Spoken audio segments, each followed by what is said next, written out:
Je pense qu'Avengers Doomsday est le film que vous attendez le plus. Alors pas pour les mêmes raisons, certaines personnes sont intriguées, certaines personnes sont très hypées, certaines personnes sont très réticentes, et tout cela, à juste titre selon moi, tout le monde a le droit de penser ce qu'il veut de ce projet, notamment par rapport aux différentes informations qu'on a eues lors de la Comic-Con.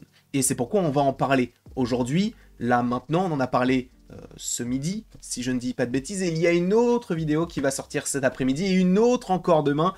Il y a un planning assez chargé concernant ce petit projet qu'est Avengers Doomsday.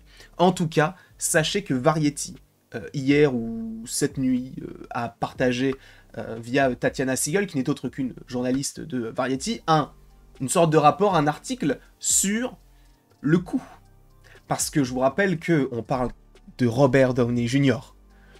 Robert Downey Jr., lors de sa hype Marvel, notamment en 2015, 2016, 2017, il a joué dans Spider-Man Homecoming, où il a joué à peine en tout et pour tout, allez, on le voit 5-6 minutes, je pense.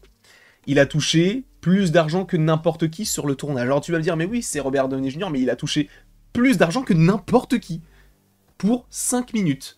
Donc tu te doutes bien que s'il le ramène alors qu'il était censé être mort, qu'en plus de ça il a gagné un Oscar, et qu'en plus tu le fais jouer un personnage emblématique, ça va coûter bonbon. Et là, justement, on a un superbe article donc de Tatiana Siegel, où justement on te rappelle combien coûterait ce film-là, et notamment des dates sur notamment le tournage. On va lire cet article en question tout de suite, tous ensemble. Après une année difficile, Marvel revient à ce qui a fait ses preuves par le passé. Cela signifie qu'elle retrouve le joyau de la franchise, Robert Downey Jr., ainsi que les deux frères Russo, du coup Joe et Anthony, qui ont réalisé Infinity War, Avengers Endgame du côté d'Avengers, mais du côté de Captain America, vous le savez, eh bien Captain America Civil War, et avant ça, Captain America, le soldat d'hiver. Mais faire revenir des membres clés de l'ancienne équipe, en gros, ce serait compliqué. Parce qu'il faut de l'argent. Et selon certaines sources, Marvel aurait déboursé 80 millions de dollars juste pour les réals, pour les deux films. Je vous le dis, c'est énorme. Parce que il y a des films qui coûtent moins cher que ça. Il y a des rumeurs très fiables qui parlent du fait que Blade coûte 100 millions. Le film en entier. Donc là, le fait de ramener deux personnes, ça coûte quasiment le même prix que de faire un film, sachant que c'est précisé juste après. Robert Downey Jr., ce serait beaucoup plus. De toute manière, ce n'est pas une nouveauté. Robert Downey Jr., dans les projets dans lesquels il est apparu, notamment plus, on va dire, à partir d'Avengers, eh bien, était celui qui prenait le plus d'argent sur les films, parce que les fans étaient derrière, parce qu'il y avait une volonté de suivre un petit peu tout ceci. Et du coup, c'est ouf. Parce que là, rien qu'à E3, on va dire, on peut supposer que Robert Downey Jr., allez, on va estimer qu'il ait touché peut-être 100 à 120, 150. On va aller jusqu'à 120. C'est-à-dire que 3 personnes coûtent 200 millions pour 2 films. C'est énorme. C'est vraiment énorme. Sachant que l'accord des Russo n'inclut pas de rémunération en fin de contrat, mais il contient des plafonnements, entre guillemets, enfin en tout cas des échelons de performance qui entrent en vigueur au seuil de 750 millions, 1 milliard de dollars. En gros, en fonction on va dire du box-office, eh bien ils auront pas forcément un pourcentage, mais tant d'argent en plus. Les frères produiront également les deux films via leur bannière HBO. Cela marque un changement pour Marvel, qui ne travaille généralement pas avec des producteurs extérieurs, préférant garder leur équipe interne, sachant que bon, hein, ils connaissent déjà les frères Russo, ça fait, pour le coup là, ça fera 5 et 6 films pour eux, sachant que ça fera d'eux les réalisateurs les plus présents du côté du MCU. Ensuite, pour Downey, qui a contribué à catapulter Marvel au rang de machine à imprimer de l'argent grâce à son rôle de Tony Stark dans le premier film Iron Man en 2008, son contrat est également rempli d'avantages, notamment des voyages en jet privé, une sécurité dédiée et un campement de caravane complet pour tout, et pour le tout, nouveau lauréat des Oscars. Bon, je vous rappelle qu'il a gagné Oppenheimer, c'est ce qu'on a dit tout à l'heure. Selon une source bien informée, Downey est de loin le membre le mieux payé de l'univers cinématographique Marvel, avec Près de entre 500 et 600 millions de gains. C'est tout simplement incroyable. Entre 500 et 600 millions de dollars uniquement. C'est quand même un taf de fou parce qu'il l'a fait pendant plus de 10 ans. Mais uniquement pour un rôle. Voilà. C'est une poule aux œufs d'or, mais qui coûte quand même un peu cher hein, à Marvel Studios. On ne va pas se mentir.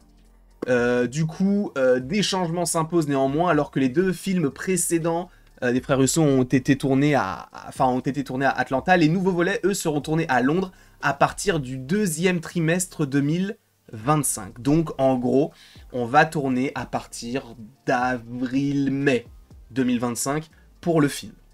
Ça paraît crédible, étant donné que le film sortira un an après.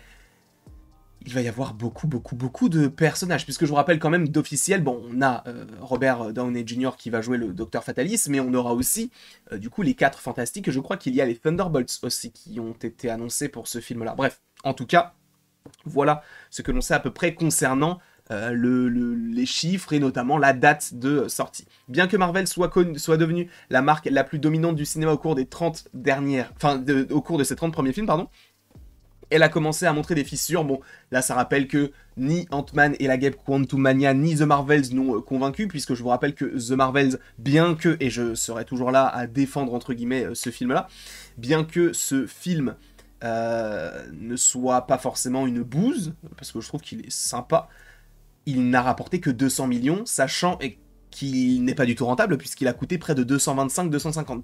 Pour être rentable, il aurait dû rapporter, on va dire, à peu près entre 600 et 700 millions. Donc on est bien loin du seuil de rentabilité, ce qui signifie que, a priori, oui, on ne devrait possiblement pas, en tout cas en l'état et maintenant, avoir un Captain America, ou pas du tout, un Captain Marvel 3. On verra, bien sûr. Et selon certaines sources, Robert Downey Jr., qui est représenté par WME, aurait accepté de revenir dans le MCU si les frères Russo assuraient la réalisation. C'était les seuls avec qui il voulait travailler, a déclaré une source au courant des négociations. Tu m'étonnes. Pourquoi ? Parce que je vous rappelle quand même que sur 3 des 4 films des frères Russo, on a quand même du Iron Man, alors qu'on a 2 films Captain America et 2 films Avengers. Et on va pas se mentir, ils savent mettre en avant des personnages qu'ils veulent mettre en avant, et ils savent mettre de côté ceux qu'ils veulent mettre de côté, comme Hulk et Thor. Et on espère d'ailleurs qu'il y aura une volonté d'aller un peu plus loin sur ces 2 personnages-là, mais en tout cas sur Iron Man, ils savent faire. Donc oui, pour rappel, le film se tournera au deuxième trimestre 2025 selon les informations de Variety. Robert Downey Jr. ne voulait revenir que s'il y avait les frères Russo à la réalisation. Ok. Il toucherait beaucoup plus que les frères Russo sur les 2 films, sachant que les frères Russo eux-mêmes touchent 80 millions de dollars. Et sur l'ensemble de tous les projets MCU qu'il a pu tourner, que ce soit des films ou, enfin en tout cas, une présence beaucoup plus importante ou même des caméos, il a touché entre 500 et 600 millions de dollars. Je ne sais pas ce que vous en pensez, n'hésitez pas à me le dire dans les commentaires, n'hésitez pas non plus à aimer, donc à partager, commenter, vous abonner, bref, vous faites ce que vous voulez. Et après tout ceci, il ne me reste plus qu'à vous remercier et de vous dire, Marc-Emmanuel et moi, à la prochaine, pour la prochaine. Et comme vous le savez, c'est bien évidemment toujours un plaisir. J'ai hâte de pouvoir, continuer à vous faire du contenu sur ce sujet, tout simplement. Et vous avez vu que ces chiffres sont incroyables.